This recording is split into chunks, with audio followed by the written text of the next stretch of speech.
I'm going to walk you through 6 tips for writing cold emails that comes to us from Harvard Business Review's A Guide to Cold Emailing.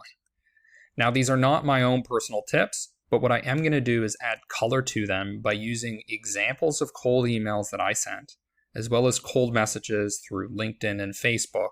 And we're going to look at why some were successful and why others were okay and how I was able to improve them. Tip number 1, tailor your message to the recipient. Make it clear why you're emailing them as opposed to anyone else. This is one of the most important concepts in cold emails, because what you need to do is separate your email from generic junk. If people feel like your email is being broadcasted to a bunch of people, they're going to feel like you're just a me. How do I get something out of you? How do I extract money out of you? That's the perception they're going to have. But if they feel like they're in a unique position to receive value from this email, then they're far more likely to respond. And we're going to talk about how you approach this. And there are 2 different ways. There's a scalable way where you're able to tailor the message to a large group of people and automate the cold emails. And then there's the manual way, which is where you actually go in and write from scratch an email to that individual. So we're going to start by looking at the scalable way. Now, I use this program called Lemlist. It's a cold email tool. I recommend it if you aren't already using something, but there are lots of good cold email systems out there. And what I did was I set up a series of emails. So I had a step 1 email, and then there was a delay of 5 days, and then a step 2 email. And one of the things that I really want to point out here is the difference in performance. Now, take this with a grain of salt. This wasn't a huge campaign. Some of them I was sending to thousands of people, but this was just to 25 highly influential people. And you'll see that just by sending 1 follow-up email, the reply rate jumped from 16% to 20%. And the open rate went from 24% to 36%. In some cases, when I'm going after highly influential people, I can send follow-up emails upwards of, say, 10. If you're doing a long lead nurturing program, you might even have 12 months worth of emails if you have the capacity to write that sort of thing.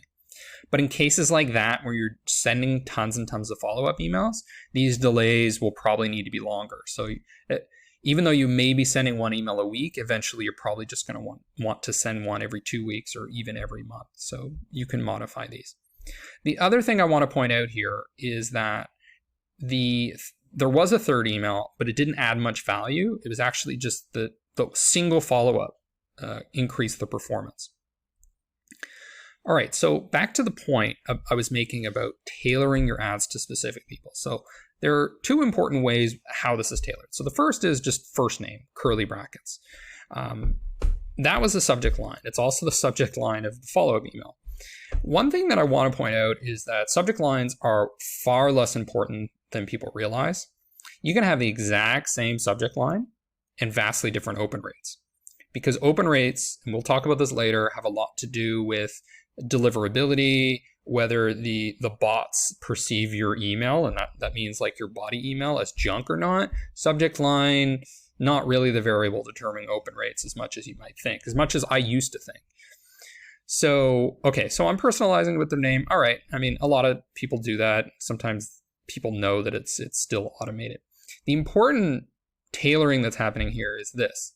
CVPNs. Now, it doesn't really matter what this is, right? It's some designation that I'm only sending this email to. It's only people that have this designation. Now, this could be, in your case, it might be CTOs, it might be people that have a specific license, it might be people that belong to some special organization. The point here is you've been certified in this, that's why you're receiving this email, and that's why 20% of people are actually replying to the email instead of perceiving it as just generic junk mail. Other thing you can do is you can test. So you can do A/B tests with programs like this and determine what kind of tailoring is most effective or not. Like, hey, I found you from blah, blah, blah. Maybe you're interested in getting a free account.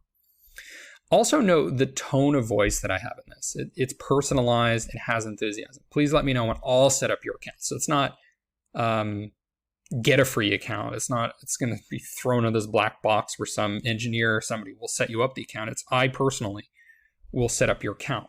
So in that case, I'm tailoring it in such a way that I want them to reply, right? I want a higher reply rate. In some cases, with cold emails, you actually don't want them to reply. What you want them to do is click your email to get more information, because you know they're not ready to have a conversation with you, and maybe you don't even want to spend your time having a conversation until they're more informed. So in cases like that, word the email accordingly. Do you want them to reply or do you want them to click? Because that can be very different. Okay, so this is what the second email looked like. Again, subject line is just first name. Hey, first name, I was just wondering if you were interested. I'm setting up CVMPs with free 6-month licenses. Just let me know. Exclamation point. Again, just reply to me and I'll set it up for you. This, on the other hand, is one where I'm not sending the email to a group of people. In fact, it's not even email. It's a LinkedIn message. I manually went in, found a specific influential person that I really wanted to check out this product. And I said, hi, put in the person's name. I found you while researching the more influential YouTubers regarding Shopify. I'd like to offer you a perpetually free account. Now, in your case, it might be a 1-month free trial. You might be offering a demo. You might be offering some special incentive. It doesn't have to be a perpetually free account. It doesn't have to be a 6-month account. It's whatever gets your foot in the door in a way that is honest and meaningful. I'd like to offer you this account to use this product for blah, blah, blah, and then see how we can work together. Okay, so this message worked. And the reason it worked is because it's tailored. It says, I was looking for influential YouTubers regarding Shopify. Oh, I'm an influential YouTuber regarding Shopify. This message is for me. It's not generic spam. This person is not just trying to get something out of everyone and anyone, right? This is having a bit of a meaningful conversation, and that's why it worked. Now, this example was me trying to send to a group of influential people. Open rates around close to 50%, which was good. 8% click, 4% reply. Okay, so performance is okay, right? Nothing great. And it's pretty much taking the same approach as I did with the other one. I'm giving away 25 free license to certain VIPs in this specific industry. If you're interested, please let me know and I'll set up your account.